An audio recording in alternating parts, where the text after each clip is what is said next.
அன்பு நண்பருக்கு தொழில் வணக்கம். நான் உங்கள் ஜாரா. ஆயக்கலைகள் 64. இந்த கலைகளை கற்றுக்கு தான் நம்மளோட தமிழர்கள், பழந்தமிழர்கள் மிகப்பெரிய மன்னனாகவும், மிகப்பெரிய தலைவனாகவும் விளங்குனாங்க. அந்த 64 கலைகள் என்னன்னு பார்ப்போம்.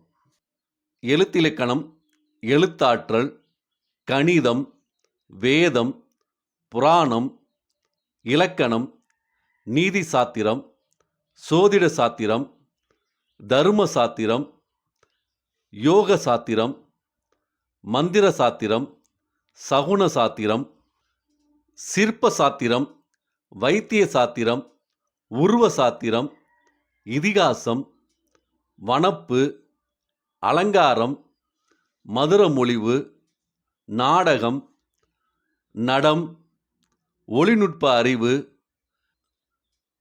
வீணை வாசித்தல், புல்லாங்குழல் வாசித்தல், மிருதங்கம் வாசித்தல், இசை பற்றிய அறிவு, தாளம், விற்பயிற்சி, கனக பரீட்சை, தேர் பயிற்சி, யானை ஏற்றம், குதிரை ஏற்றம், ரத்தின பரீட்சை, பூமி பரீட்சை, போர் பயிற்சி, மல்யுத்தம், கவர்ச்சி, ஓட்டுகை, நட்பு பிரிப்பு, காம நூல், மயக்கு நூல், வசியம், ரசவாதம், இன்னிசை பயிற்சி, பிற உயிர் மொழியறிகை, கௌத்துகவாதம்,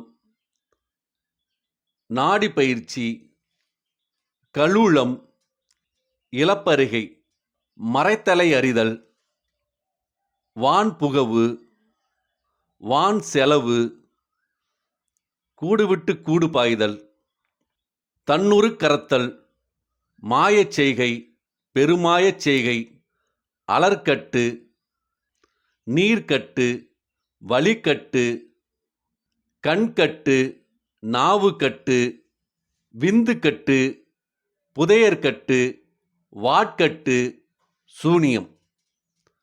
இந்த ஆயக்கலைகள் 64ல் உங்களுக்கு எத்தனை கலைகள் தெரியும்? குறைந்தபட்சம் 10 கலைகள் தெரிஞ்சிருச்சுன்னா மிகச்சிறந்த மனிதர் நீங்கள் தான். வணக்கம்.